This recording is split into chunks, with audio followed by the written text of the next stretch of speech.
हे श्रद्धा देवी, तू सदा हमारे हृदय में रह। हे विवेक, तू सदा हमारे दिल में सूर्य की नाई चमचमाता रह। मधुर शांति,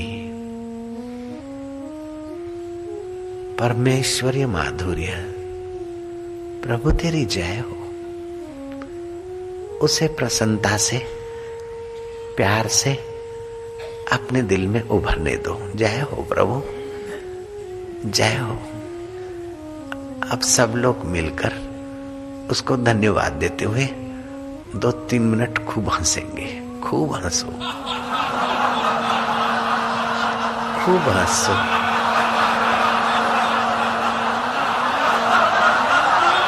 रक्त के कण कण को पवित्र हो जाने दो।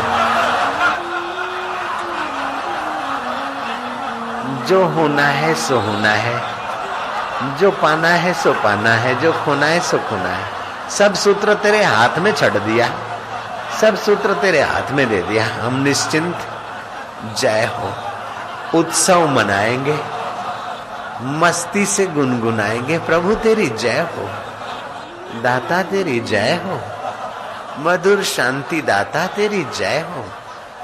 आनंद है, माधुर्य है, मुस्कुरा के गम का जहर जिनको पीना आ गया। ये हकीकत है कि जहां में उनको जीना आ गया। हाँ, आ गया, विमल विवेक में जीना आ गया। जय हो प्रभु तेरी जय हो, गुरुदेव तुम्हारी जय हो। वाह वाह प्रभु वाह।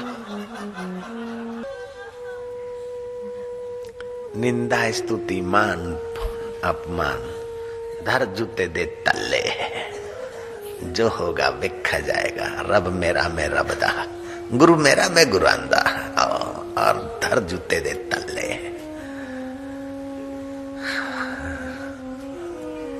जो हो गया देख लिया, जो हो रहा है देख रहे, जो होगा देखा जाएगा। फिकर फेंक कुएं में। सुकड़ सुकड़ के मरना, इससे तो हंस हंस कर अमर क्यों नहीं हुआ। चिंता ऐसी डाकिनी काटी कलेजा खाए, वैद्य बेचारा क्या करे, कहां तक दवा खिलाए। हमने तो इस कबीर की साखी को अपने ढंग से मोड़कर बना लिया। चिंता ऐसी डाकिनी काटी कलेजा खाए, संत बेचारा क्या करे, कहां तक कथा सुनाए। मधुर आनंद, आत्मिक आनंद। लीलाम कर ले सुस्ती, हरि नाम की पी ले मस्ती, मस्ती का नाम है तंदुरुस्ती। भांजे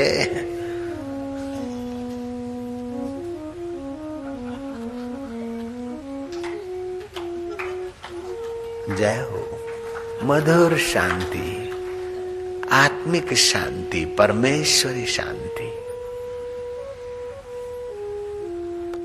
हो सके तो होठ बंद, दांतों के बीच आधा उंगली का फासला, जीभ तालू में लगा दो ताकि मस्ती और गहरी उतरे। गहरे मन में स्वभाव में आ जाए मस्ती। अष्टावक्र कहते, जनक ये पाना है, ये छोड़ना है, इसको मिलना है, इससे हटना है, ये है औपाध्य किसका बंद हुआ है, किसका मिटा है। निंदा स्तुति मान अपमान अच्छा बुराई किसका मिटा है। तू इस सब के ऊपर सुहागा घुमा दे, अपने आत्मा में शांति पा ले। जीभ दोनों दांतों से, ऊपर और नीचे के दांतों से जीभ आधा सेंटीमीटर जीभ बाहर। ज्ञान तंतुओं को पोषण। सिर का दर्द कैसा भी हो, इससे मिट जाता है। मगज की थकान कम हो जाएगी। आराम, शांति शांति। जैसे रब पड़े हैं ना विष्णु क्षीर सागर में, ऐसे ही गुरुओं की रहमत के सागर में हम लेटे हैं। वाह, बरस रही है भगवान की कृपा, बरस रही है परमेश्वर की करुणा।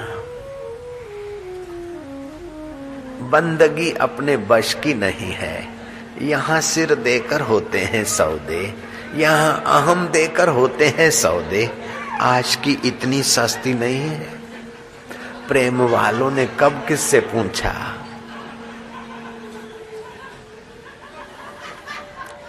किसको पूजूं बता मेरे उदाव। यहाँ दम दम पर होते हैं सिजदे, सिर घुमाने को फुर्सत नहीं है। कौन क्या कह रहा है क्या कर रहा है फुर्सत नहीं है। ओ पल्ले पल्ले, ओ पल्ले पल्ले, रब तेरे रस में पल्ले पल्ले डूबा। ओ पल्ले खोया मेरा होमी अहम, पल्ले पल्ले आए है।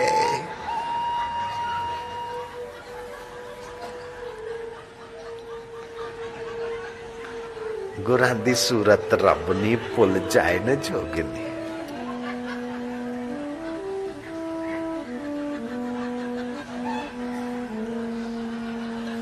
मंसूरी मस्ती को लोग बेचारे क्या जाने। अनल हक कहता हुआ वो तो नश्वर देह छोड़कर ब्रह्म में लीन हुआ मंसूर। सुकरात की हस्ती को लोग बेचारे क्या जाने। साधक की मस्ती को लोग बेचारे क्या जाने। ओ मीरा दी मस्ती नु लोग बेचारे की जाने। ओ तुकाराम की मस्ती को लोग बेचारे की जाने। ओ नानक दी मस्ती नु लोग बेचारे की जाने। भंग बसूड़ी सुरापान उतर जाए प्रभात, नाम नशे में नानका डूबा रहे दिन रात। ओ पल्ले पल्ले, मान अपमान निंदा स्तुति ओ धर जूते दे तले, पल्ले पल्ले।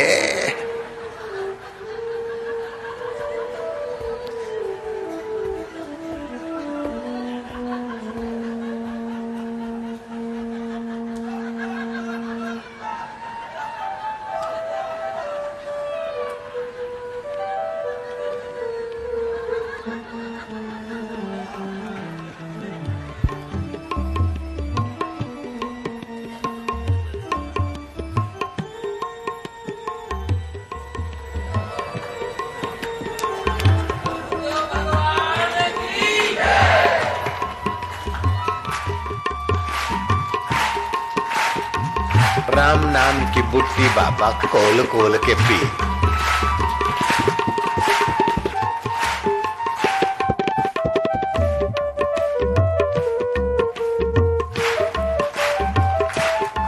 मीरा ने पी मेवाड़ में, नानक ने पी पंजाब में,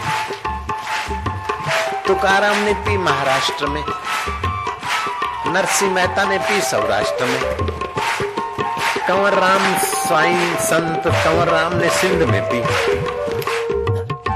लीलाशाह बापू ने नैनीताल के जंगलों में पी।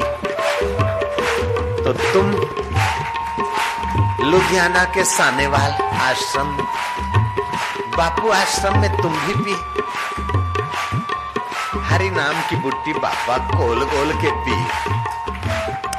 महावीर ने चुप होकर पी, नानक ने गागा के पी, मीरा और गौरांग ने नाच नाच के पी, नरसिंह मेहता ने कीर्तन करते हुए पी, तुकाराम ने विठल विठल बोलते पी, ओ गोल गोल के पी, ओ छान छान के पी, या तो ऐसी वैसी पी, ओ चुप होकर पी, या तो हंस हंस कर पी, रो रो के भी पी,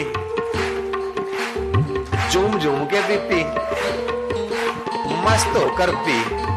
ओ बाबा, ओ प्राओ, ओ भाइयों, ओ बहना, ओ रब दी बुट्टी तू गोल गोल के पी, गुनगुना कर पी, पी पी और पी।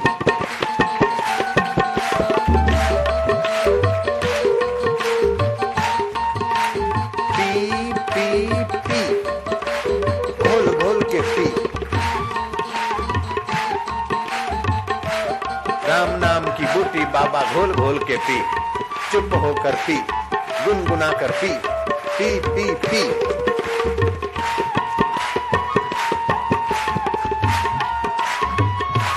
जय हो। भले भले भले भले भले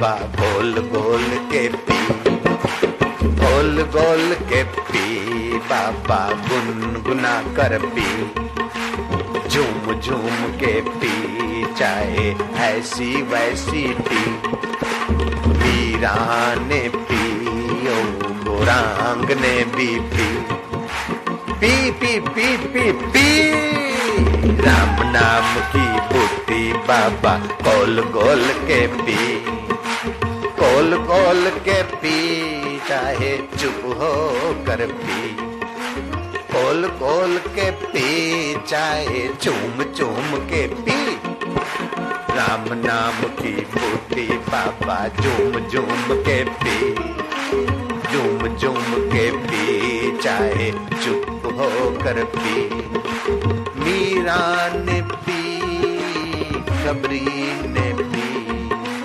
बीना ने पी शबरी ने पी, नानक ने पी और नरसी ने पी, राम नाम की बूटी पायो गोल गोल के पी, राम नाम दी बूटी पायो गोल गोल के पी, गोल गोल के पी चाहे ऐसी वैसी पी, महावीर ने पी और बुद्ध ने भी पी, महावीर ने पी और बुद्ध ने भी पी, हमने भी पी ब्रावो तू भी तो पी, हमने भी पी ब्रावो तू भी तो पी, हरि नाम की बूटी बाबा गोल गोल के पी, जय हो।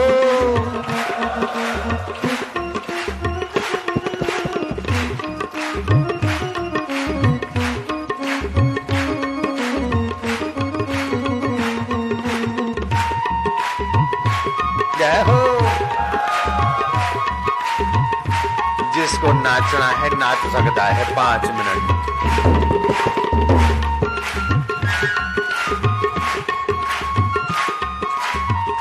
जय हो।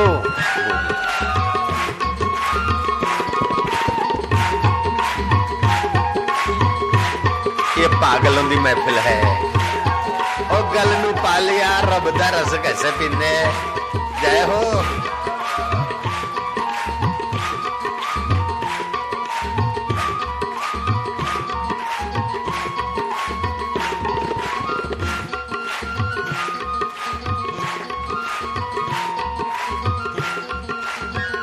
जय हो।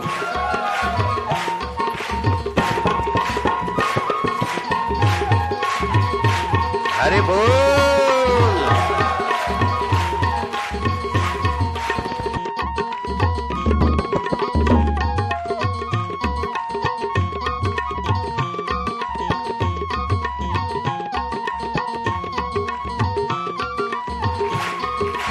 निगुरे होके आंधे है और सगरे होके बैठो शांति।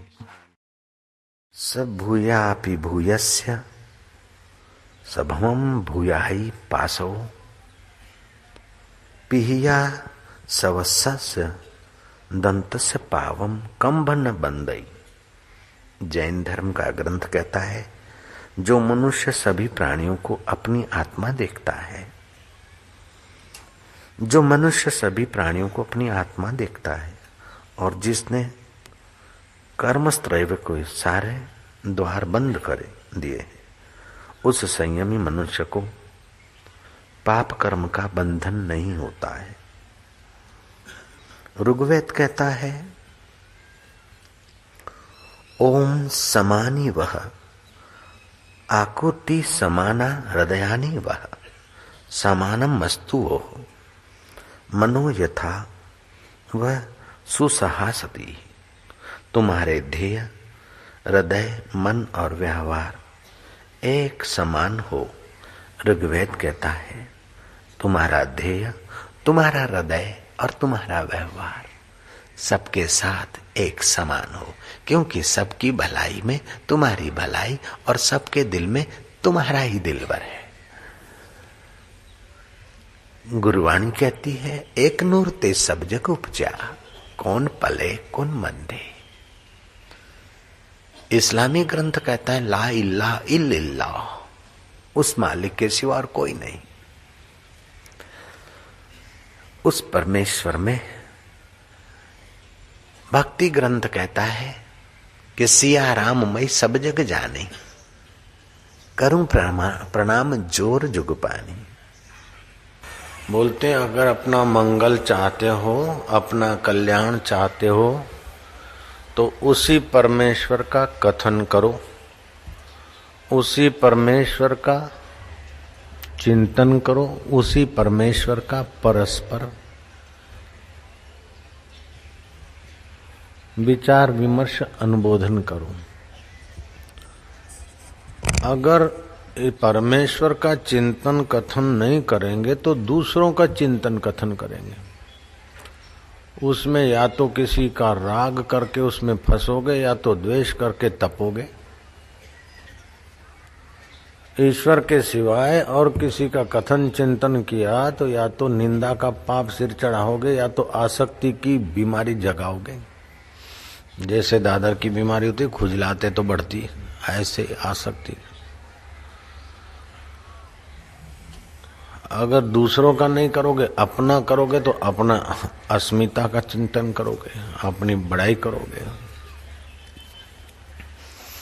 बोले महाराज अपनी बड़ाई की तो क्या बात है, भगवान कृष्ण भी बोलते हैं सब धर्मों को छोड़ के मेरी शरण आ जा।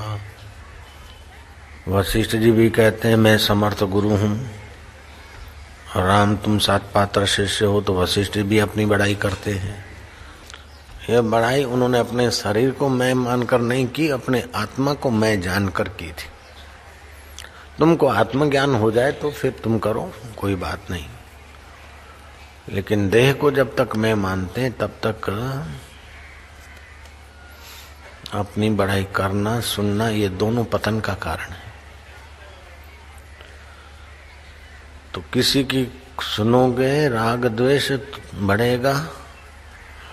भगवान और भगवान को पाए हुए नानक जैसों की बड़ाई सुनने से तो राग द्वेष मिटेगा, लेकिन और किसी की बड़ाई सुनोगे या निंदा स्तुति सुनोगे तो राग द्वेष बढ़ेगा।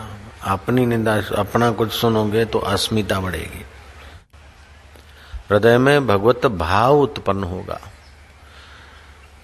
किसी के हृदय में द्वेष पैदा हो, किसी के हृदय में घृणा पैदा हो, किसी के हृदय में अशांति पैदा हो, किसी के हृदय में चिंता या दुख पैदा हो, ऐसी वाणी बोलो नहीं, ऐसी वाणी सुनो नहीं, ऐसी वाणी सोचो नहीं।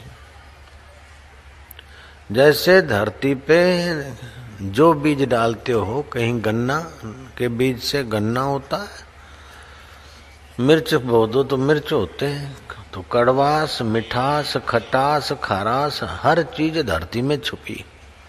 जैसा निमित्त होता है ऐसा उभरता है। उससे भी ज्यादा सब कुछ तुम्हारे हृदय में छुपा है। जैसा तुम निमित्त देते हो ऐसा उभरता है।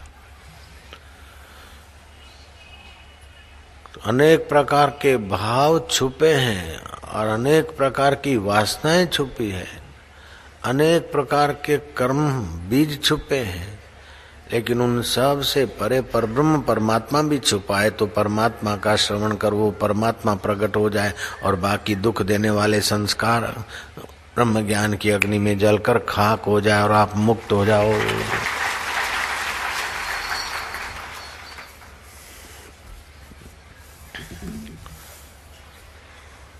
भगवान के विषय में उसकी बड़ी वडियाई सुनो, उसकी महिमा सुनो, उसकी महिमा का कथन करो, उसका नाम स्मरण करो, उसकी लीला, उसके गुण, उसका रूप, उसका नाम, उसके चरित्र, उसको पाने की बातें ये सुनो।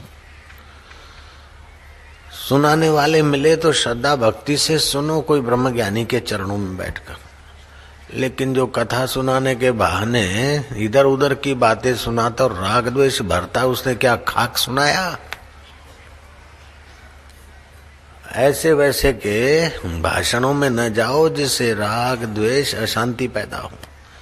तुम तो ब्रह्मज्ञानी महापुरुषों के वचन जहां होते हो वहां भले सुनो। आपका हृदय, आपका जीवन बड़ा कीमती है। आपका दिल अथवा जीवन कोई धर्मशाला नहीं कि चाहे जो घुस जाए। वो धर्मशाला में भी देखते हैं कि घुसने के लायक है कि फिर फुटपाथ पे भीख मांगने वाला है, तो धर्मशाला में चाहे जिसको नहीं अलाउ करते, धर्मशालाओं में भी थोड़ी तो परख रखते हैं। उससे भी कीमती तुम्हारा हृदय है, चाहे जो विचार घुस जाए, चाहे जो चलचित्र टीवी का आपके अंतःकरण में घुस जाए, ऐसा मत देखो। चाहे जैसी वैसी हल्की बातें कान में घुस जाए, ऐसा सुनो ही मत, बंद कर दो स्विच। ऐसा सुनेंगे कि जिससे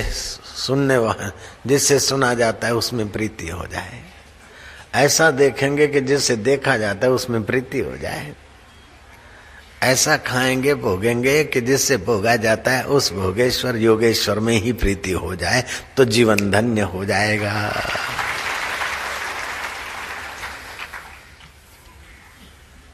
बोलते हैं आहार शुद्ध होता है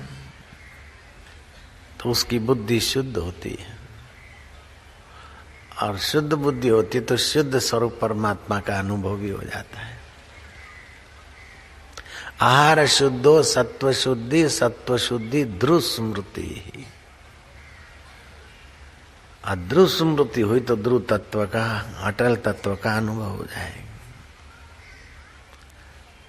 तो आहार की शुद्धि रामानुजाचार्य ने 4 प्रकार की कही। एक तो आपके हक का हो, पसीने का हो।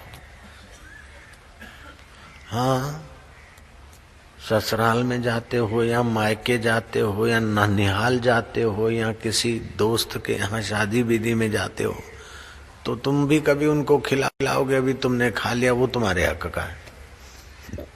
लेकिन तुम्हें उनको कभी खिलाना नहीं और तुम जाके टी पार्टी खाते रहो, तो वो अन्न मन बिगाड़ देगा। समर्थ रामदास भिक्षा लेने गए शिवाजी के गुरु। किसान ने कहा कि बाबा गुस्ताखी माफ हो, मेरे साथ थोड़ा आगे चलो, मेरे घर का अन्न आपको नहीं दूंगा, मेरे भाई के घर का अन्न दूंगा। भाई के घर का अन्न लेकर प्रसाद जो भी परोठा वरोठा रोटी राटी जो थी दी। समर्थ रामदास ने शिवाजी महाराज के गुरु ने जाकर अपनी कुटिया पे खाया और शाम को ध्यान में बैठे तो ध्यान करना नहीं पड़ा, ध्यान होने लग गया। ऐसी शांति, ऐसा आनंद, ऐसा माधुर्य कि महाराज उठने की मर्जी न हो। सोचा कि किसान ने भाई के घर से ऐसा कैसा दे दिया कि आज मेरा इतना ध्यान लग गया। दूसरे दिन किसान को बोला, भाई तुमने ऐसा कैसा अन्न अपने घर का नहीं दिया, भाई के घर का? बोले, बाबा जी मेरे भाई के यहाँ हक का अन्न था, मेरे पास इस बार ना हक का अन्न आ गया। नहर वालों ने पानी खोला, जिन लोगों ने पैसे भरे या जिन उनके हक का था, तो मेरे भाई ने अपना हक का नहीं था तो पानी नहीं लिया। लेकिन मेरे छोरे आजकल वो कॉन्वेंट स्कूल में पढ़े, जो भी आए हड़प कर लो, ऐसे संस्कार वाले हैं। हमारे छोरों ने ना हक का दूसरे के पानी मोड़ के अपने खेतों में भर लिया, उससे पैदा हुआ अन्न, नाहक का अन्न पैदा हुआ। इसलिए नाहक का मन विचरता है, विचार करता है, भागता है। अब नाहक के संकल्प विकल्प हो रहे हैं, हमारे तो हो रहे हैं। तुम्हारे जैसे संत को नाहक का अन्न क्यों दूं? मेरे भाई का अपना पैसे वैसे भरे थे, अपने हिस्से का पानी आया तब दिया खेत में, उसका है हक का अन्न। मैंने हक का अन्न दिया तो आपका हक में मन लग गया, बस सीधी बात है। तो अपना हक का होना चाहिए। दूसरी बात है तो हक का, अपने पसीने का। माँ बाप के घर कन्या खाती तो उसका हक है, जवाई ससुराल में खाता है उसका हक है, ननिहाल में खाते हो हक है, गुरु के द्वार पर सेवा करते और खाते तो हक है। लेकिन कोई दे जाए आप खा पी के हाथ घुमा के लंगर खाया सी, वो लंगर पारी पैंदा है। हाँ, थोड़ी सेवा कर लिया, मुट्ठी भर आपने भी आटा आके डाल दिया, पा दिया, ठीक है। या तो आप भजन करते संत है तो आपके लिए हक का है, सेवा करते हैं खूब, आपके लिए हक का है। आए बिछा बिछाया मिला, बना बनाया मिला, खा के बोले सो निहाल करके चल दिए, नहीं, सेवा करो। अस्पताल में बनाया, क्या कर रहे मरीज, वहां बनाया, कईयों की नजर पड़ी, अशुद्ध हो जाएगा। तो हक का भी हो, वस्तु भी शुद्ध हो, स्थान भी शुद्ध हो, निमित्त भी शुद्ध हो। स्थान शुद्ध है, घर है, रसोई है, लेकिन निमित्त अशुद्ध है। कुत्ता जूठा कर गया बर्तन, कौवे ने चोंच मार दी, अथवा मासिक धर्म वाली माई ने आटा गूंद रखा है, और मन को शुद्ध होने में गड़बड़ कर देगा। दूध तो पवित्र है, लेकिन गाय का बछड़ा मर गया है, वो बेचारी दुखी है, दूध नहीं दे रही है, और डंडे मार मार के दूध निकाला है, वो दूध शांति कैसे देगा? भैंस का दूध पीने वाले बच्चे आगे चलकर भाई भाई लड़ते हैं हिस्से के लिए, लेकिन गाय का दूध पीने वाले में ऐसी लड़ाई नहीं होती। क्यों? कि भैंस तो खुराक देकर वो तगारा भरा देख के फिर दोने देती रांड, और गाय तो बेचारी बच्चे को देखकर वात्सल्य से दोने देती है, इसलिए गाय में वात्सल्य भाव। और जिनके बच्चे ठिंगने हैं वे भैंस का दूध बंद कर दे, गाय का दूध पिलाए तो ठिंगने बच्चे लंबे होंगे। देखो कैसी कथा है। नाटापन बोनापन भी तुम्हारे बच्चों का ना हो, ऐसा भगवान की कथा में हम मिलावट कर रहे हैं, क्योंकि भगवान चाहते कि तुम्हारा सर्वांगी विकास हो, भक्ति के साथ तुम्हारा व्यवहारिक जीवन भी चमचमाट हो, बढ़िया हो। तो रामानुजाचार्य ने ये कहा, वल्लभाचार्य ने भी अन्न की शुद्धि 4 प्रकार से मानी है। आद्य शंकराचार्य ने तो बहुत सूक्ष्म बात कह दी। वो बोलते हैं जो मुंह में लेते हो वही आहार नहीं, जो बाहर से भीतर जाता है वो सब आहार है। तुम ऐसा रूप मत देखो या ऐसे व्यक्तियों को मत देखो जिससे तुम्हारे मन में गड़बड़ी पैदा हो। गए किसी का मकान के उद्घाटन में, आपको 2 कमरे और किचन है, और 4 कमरे और किचन है और फर्नीचर है। आप प्लेट तो खा के आए, लेकिन अंदर में अशांति लेके आके इसका कैसा बढ़िया घर है, इसका फर्नीचर कैसा हमारे पास नहीं, कब लाऊं कब करूं, परेशानी तुमने पैदा कर ली। जा रहे पति पत्नी या तो भाई बहन जा रहे, तुम्हारी आंखों के द्वारा उनको देखा, विवेक की छन्नी नहीं है तो अरे ये तो लवर लवरी होंगे, उससे अपना परिचय हो जाए तो ऐसा जा तो रहे वो अपने मजे से, लेकिन तुमने ऐसा देखा और देखकर सोचा ऐसा हलकट कि तुम्हारा मन नैन का चैन चुरा कर ले गए, कर गए नींद हराम। तुमने आंखों के द्वारा गलत आहार कर लिया। तुम चलते चलते कहीं गंदगी देखते हो, मल मूत्र विष्ठा, मरा हुआ जानवर आते ये वो, तो तुमने आंखों से गंदा आहार कर लिया। अब क्या करो? अच्छा आहार करके उस गंदगी को निकालो। सूर्य का दर्शन कर लो, चंद्रमा का दर्शन कर लो, मंदिर का, गुरुद्वारे का झंडा, उसका दर्शन करके वो जो गंदी चीज देखिए उसको हटाने के लिए अच्छी चीज देख लो। जयराम जी, तो आपके हृदय की आप ऐसे संभाल लो। शंकराचार्य कहते कि कान से भी आप शुद्ध खुराक खाइए। कान से कैसा खुराक कि तुम बैठे हो किसी की निंदा सुन रहे हो, जिसकी निंदा सुन रहे हो वो तो आइसक्रीम खा रहा है या तो वो तो हंस रहा है, और तुम निंदा सुनकर अपना दिल परेशान क्यों कर रहे हो? ऐसे अपने कर्म कट जाए तो बहुत है, दूसरे की निंदा सुनकर अपने क्यों अपने और कर्म बढ़ावे? उसकी अच्छाई तो अपन देखते नहीं, उसमें बुराई है। हाँ, बुराई से बचने के लिए थोड़ा सुनकर सावधान हो गए, लेकिन अपने अंतःकरण में दूसरों की बुराइयां सुनते सुनते अपने को गिराना मत, सावधान रहना। मुनीम, नौकर, मैनेजर, सेठ, उनसे कुछ उनकी बातें सुनना पड़े तो सुन लो, लेकिन विवेक से सुन लो। जितना जरूरी है उतना सुन लो, जितना आपका उपयोगी है सुन लो। बाकी उसकी पर्सनल लाइफ है, वो जाने, उसका काम जाने। आप जमदूत थोड़े हो कि उनको सजा देने का काम आपका थोड़े है। रोटी अपनी खाना और दिल दूसरों के लिए अपना क्यों खराब करना? ऐसे आप नाक से जो खाते हैं, बाबा नाक से क्या खाते हैं? नाक से सुगंध खाते हो। पेरिस में इस समय भी कई इंजीनियर लगे कि वैश्या के द्वार पर कैसा परफ्यूम होना चाहिए कि पुरुष आकर सेक्स के केंद्र उसके उत्तेजित हो जाए। आपने ऐसे ऐसे हल्के आजकल परफ्यूम बने हैं कि ऐसा नाक से सूंघा कि आपके मन में हल्के विचार आ गए। नहीं, आप नाक से आहार लो। भगवान ने दिया है नाक तो सुगंध लेने के लिए दिया है, सुगंध लेने के लिए नहीं दिया, गंध लेने के लिए दिया। गंध, कौन सी गंध? गीता में कहा भगवान ने, पुण्यो गंधम पृथ्व्याम च, धरती पर जो पुण्य बढ़ाने वाली गंध है। जैसे गुलाब के फूल हैं या और कोई है, और कोई चीज है, भगवान को अर्पण की, फिर भगवान का प्रसाद समझकर आपने तुलसी ली, डमरा लिया, गुलाब के फूल लिए और कोई चीज ली, लेकिन जिस चीज को सूंघने से आपके मन में प्रफुल्लितता आती है और पवित्र भाव आते, जो चीज सूंघने से आपके मन में विकार आते, तुमने गलत चीज खाई नाक के द्वारा। तो ये 5 इंद्रियां है, स्पर्श इंद्री आदि ये सब। तो 5 से आप शुद्ध आहार करेंगे तो आपकी ध्रुव स्मृति होगी। तो आप गलत आहार पड़ गया है 5 से, तो क्या करें? तो भाई जैसे गंदा कपड़ा हो गया तो क्या करते? साबुन लगाते, पानी लगाते, ठोकते, शुद्ध करते। ऐसे ही जो जन्म जन्म के अशुद्ध संस्कार पड़ गए, अब क्या करें?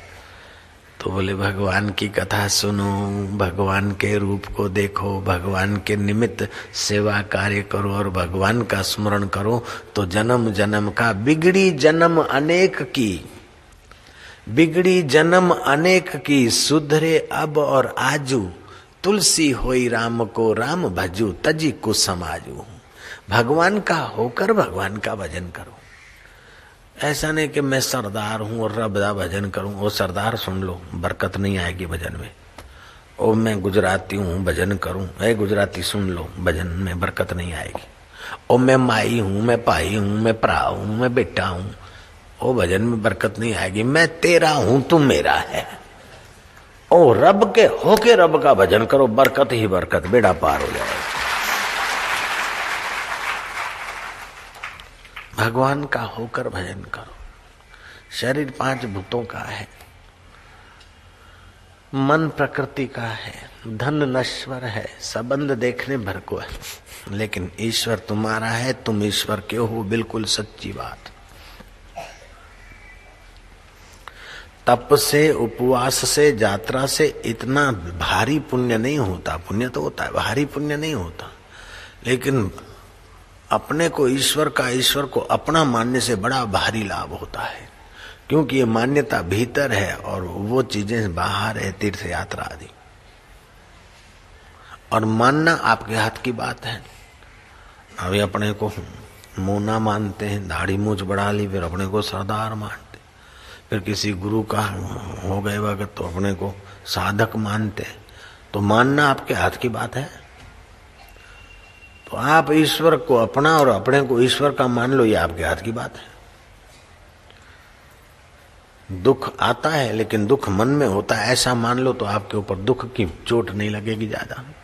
सुख आता है और सुख सदा नहीं रहता, ऐसा मान लो तो सुख में लंपटू नहीं बनोगे। ये आपके हाथ की बात है। जो पति पत्नी शादी करके पति पत्नी का व्यवहार करते हैं और उनको जो सुख का आभास होता है, अगर सावधानी से बच्चे का गर्भाधान करने के लिए व्यवहार करते हैं अथवा संसार भोगते हैं सावधान होकर, तो उनको इतना घाटा नहीं पड़ता। लेकिन जो अति आवेश में भोगते हैं विकारी, तो उनकी ऊर्जा रजवीर्य तो नाश होता है, लेकिन उनका प्राण शक्ति और चुंबकत्व शक्ति ज्यादा नाश हो जाती। फिर थोड़े ही दिन में क्या बात है, बोले शादी किया है, वायड़े हो जाते हैं।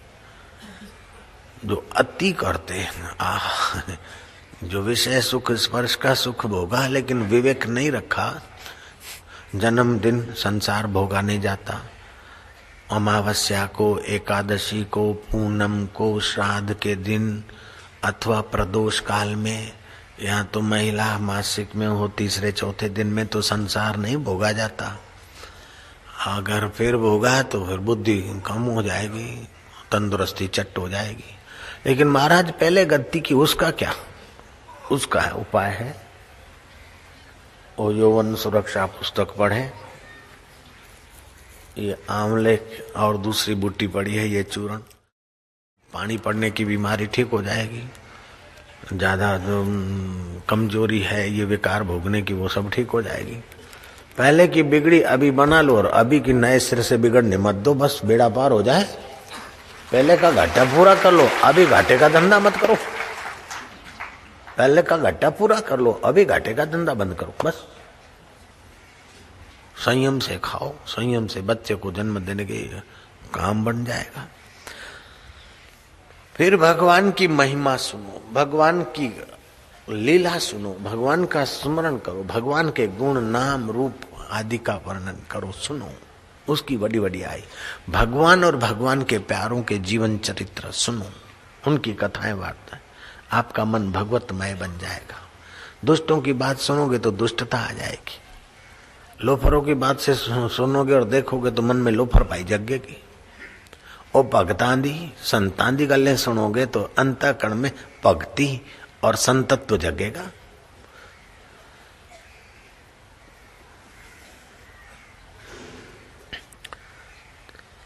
राजा परीक्षित ने सुखदेव जी महाराज से कहा कि मनुष्य को जीवन काल में क्या करना चाहिए और मौत नजीक हो तो क्या करना चाहिए। तब सुखदेव जी महाराज कहते हैं, राजन, मनुष्य को जीवन काल में भगवान की कथा सुननी चाहिए। भगवान का मतलब क्या, भगवान कैसे हैं, भगवान कहाँ रहते हैं, भगवान का रूप क्या है, भगवान के गुण कैसे हैं, भगवान की लीलाएं कैसी। ऐसे भगवान का ज्ञान सुनेगा तो उसका मन भगवत भाव से बने, भगवत कथा सुने, भगवत गुणगान करे, भगवत नाम का जप करे। जीवन काल में मनुष्य को फायदे देने वाली वही चीज है। और मरते समय भी उसी परमेश्वर का श्रवण मनन करे और उसी परमेश्वर में लीन होकर अपना जीवन सफल करे। तस्मात् सर्व आत्मनः राजन हरि अभिधीयते श्रोतव्य कीर्तितव्य से सुमृतव्यो भगवद नृणाम। श्रवण करे, कीर्ति करे, सुमरण करे उस भगवान का। भगवान की महिमा, भगवान की शक्ति, भगवान की लीला अपरंपार है। ज्यों ज्यों उसकी लीला सुनते हो त्यों त्यों वो प्यारा लगता है और हृदय में उसका सुख उभरता है। जब घर में ही अपने दिल में ही अमृत का चश्मा है तो बाहर नाली का पानी क्यों चाटने जाए। घर में ही भगवत कथा अंतर आत्मा को सुख देती, शांति देती, माधुर्य देती है, तो फिर पान मसाला और सिगरेट और शराब और ये करके अपने प्यारे सेवकों की क्यों गर्दन दबाए। बोले बाबा, प्यारे सेवकों की गर्दन कैसे दबाते। तुम्हारे शरीर में जो अव्यय है, तुम नशा करते हो या अति विकार भोगते हो तो उन अव्ययों पर मुसीबत होती है, वे जल्दी घिस जाते। तुम व्यसन करते हो तो उन पर जहर पड़ता है। तंबाकू का बीज, उसका 2 ग्राम तेल निकालकर कुत्ते को इंजेक्शन मारा, 10 मिनट में कुत्ता छटपटा के मर गया। 50 ग्राम तंबाकू में से थोड़ा वो निकाल के उस पाउडर और लगाया मेढक को कैंसर का रोग हुआ और मेढक मर गया। ऐसा तंबाकू तुम्हारे अंदर के अवयवों को खराब करता है। ये खाली पेट चाय और कॉफी तुम्हारे अंदर के ऊर्जा केंद्र को क्षीण कर देते हैं।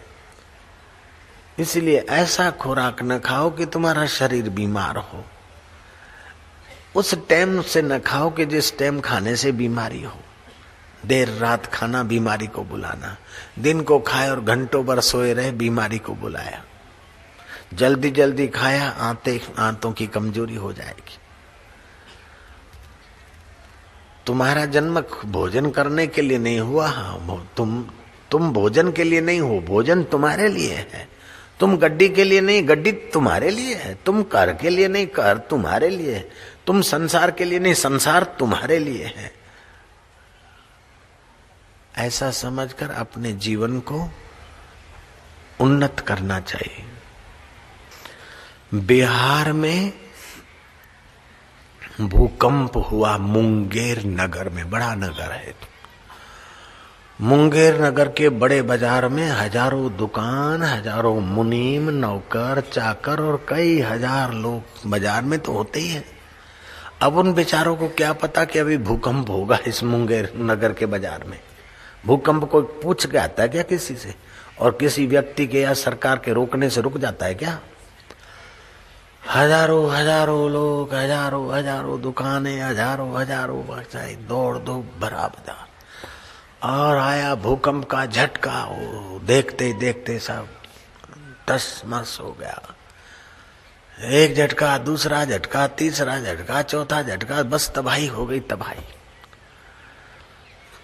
नरसंहार हो गया। कहीं तो व्हीकलें खो गई, तो कहीं की गाड़ी गायब हो गई, तो कहीं उनके शरीर गायब हो गए, तो कहीं आधे फंसे, तो कहीं सिर कट हो गए, किसी का कुछ, किसी का। सरकारी अमलदार, सरकारी मिशनरियां लगी और कुछ प्राइवेट संस्थाएं भी लगी, जो बेचारे शिकार हो गए भूकंप के। कहीं अधमुए खोद खाद के निकालते हैं, किसी को झरके लगी, कमर टूटी है, तो किसी का कुछ है, किसी के बदी हालत है। तौबा तौबा। एक आध दिन तो कुछ अधमुए मिले, बहुत सारे मुर्दे मिले। दूसरे दिन तो अधमुए भी कम मिले, मुर्दे ही मुर्दे मिले। तीसरे दिन तो कभी कहीं कोई कहराता हुआ प्राणी मिला। फिर तो बस खोद काम होता गया और मुर्दे ही मुर्दे, लाशों के ढेर के ढेर। ऐसा खोद काम करते करते बिहार जिले में मुंगेर नगर के बाजार में जो भूकंप हुआ था, तुमने सुना होगा। खोदते खोदते 15वें दिन एक जगह पर वो मलबा पड़ा था। वो खोदते खोदते अंदर गहरे में सारा बिल्डिंग खो गया था। खोदते खोदते मजदूर जब गहरे गए तो अंदर से आवाज आया कि भैया जरा ध्यान, शांत, धीरे से। मजदूर चौंके कि ये 15 दिन के बाद ये गड़ा हुआ आदमी जिंदा कैसे रह सकता है। भैया जरा संभल के, धीरे से। मजदूरों ने अपने मुख्य व्यक्ति को बुलाया। धीरे धीरे धीरे धीरे वो खोदते गए, देखा कि एक जिंदा मनुष्य, खरोंद तक नहीं आई, इतना गहरा धरती में गड़ गया और तू जिंदा कैसे रहा? और धरती में खाए पिए बिना तू कैसे जिंदा रहा? आप बीती बता। तब उस मनुष्य ने उस सर्जनहार को, समर्थ हाथों को हाथ जोड़े, हे रब, हे प्रभु, ये सब उसकी कृपा है, मेरे परमेश्वर की। हे करुणानिधि, मैं क्या तेरा बयान कर सकता हूं? क्या मैं तेरी कृपा का वर्णन कर सकता हूं? ये लोग पूछ रहे, क्या मैं बता सकता हूं? उस आदमी की आंखें भर गई, उसका वाग वाणी गदगद हो गई, चित्त द्रवीभूत हो गया। हे परमेश्वर, तूने मुझे कैसे बताया, मैं कैसे वर्णन करूं? ये तो मुझे जीवित देखकर विश्वास कर रहे, नहीं तो कोई विश्वास नहीं कर सकता है कि 15 दिन तक कोई धरती में गड़ जाए और फिर जिंदा रहे।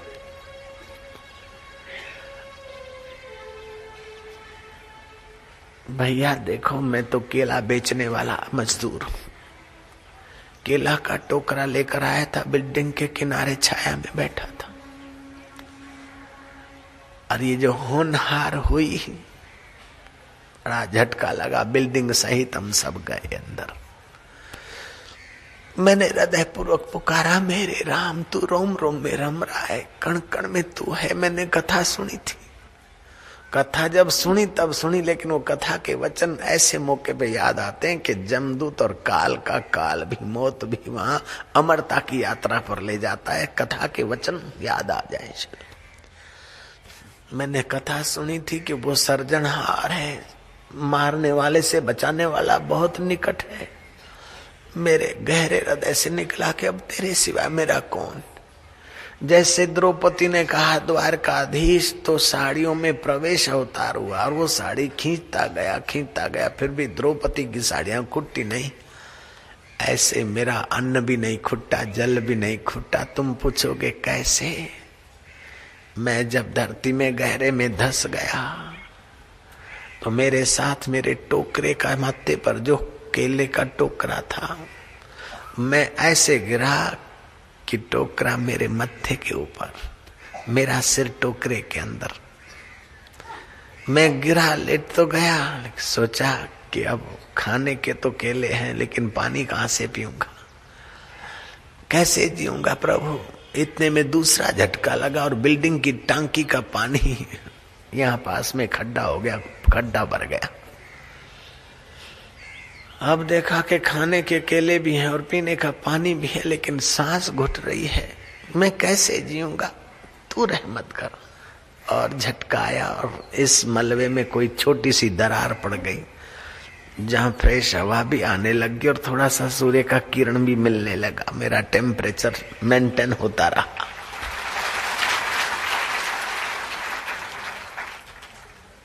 रोज में केले खाता गया, लेटे लेटे जैसे गड़ा था और वो पानी खड्डे में से पीता गया।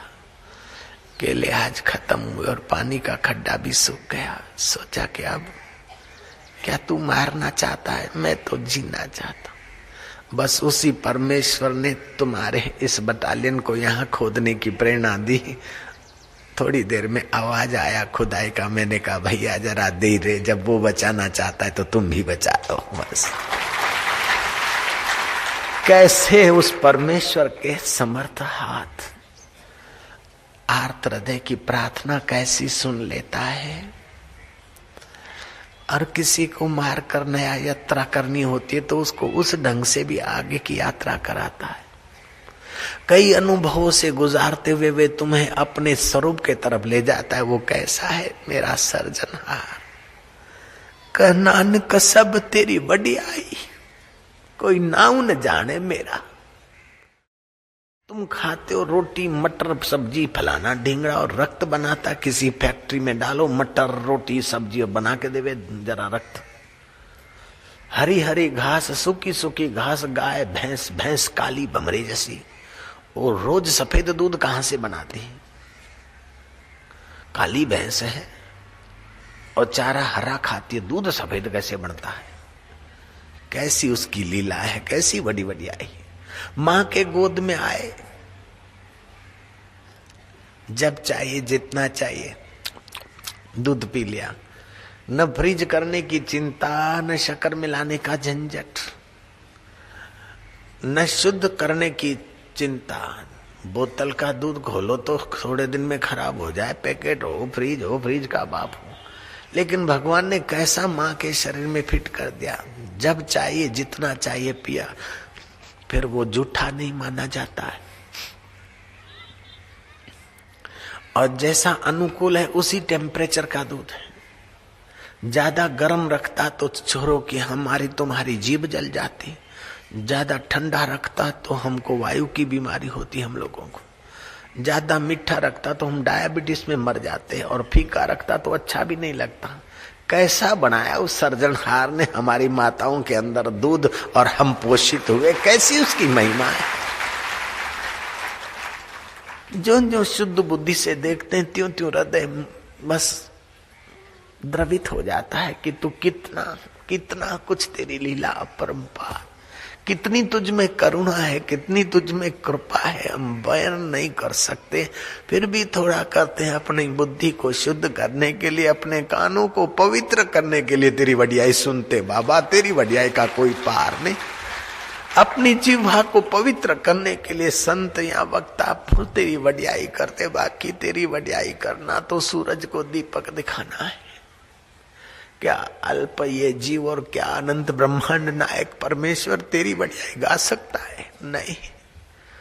और वडियाई गाने गाने में कितने अपने दोष भी मिक्स हो जाते हैं, फिर भी तू सह रहा है और उदारता से उन्नत कर रहा है। बार बार प्रणाम है प्रभु।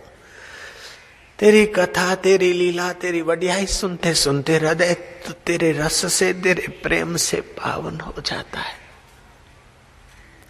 हे लाभयान, हे अनंत, हे अविनाशी,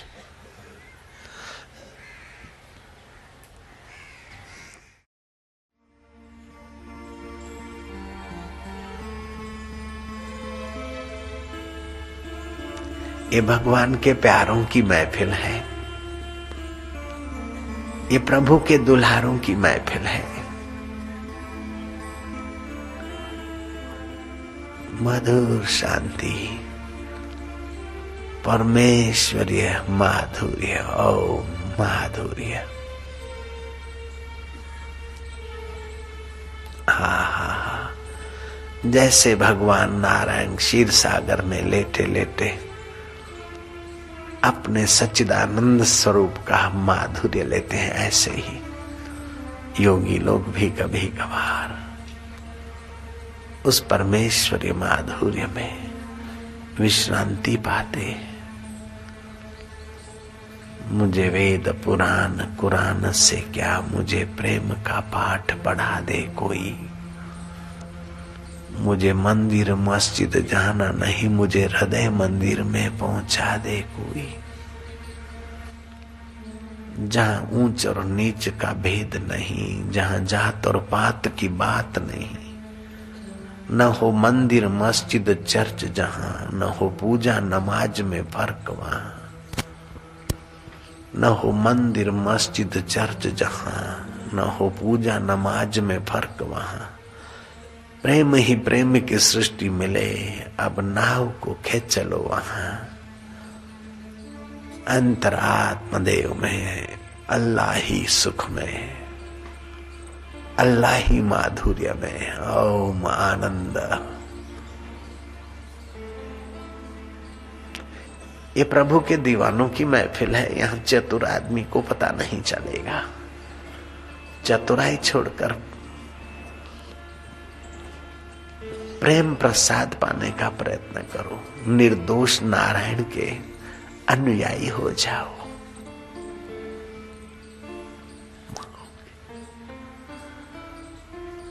नारायण नारायण,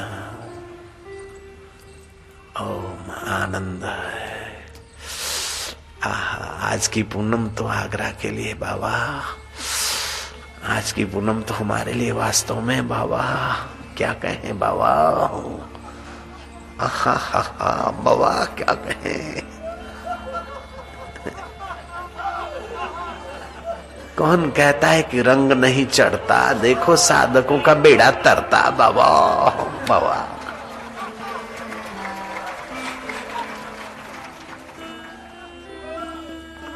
ऊपर को उठ रहे महानता के तरफ, प्रभु रस के तरफ ऊपर उभर रहा है चित्त, हृदय कमल खिल रहा है, आनंद उभर रहा है, माधुर्य निखर रहा है। ये मोहब्बत की बातें हैं औधाओ, बंदगी अपने बश की नहीं है। यहाँ सिर देकर होते हैं सौदे, आशिकी इतनी सस्ती नहीं है। प्रेम वालों ने कब किससे पूछा, किसको पूजूं बता मेरे औधाओ औधाओ औधाओ।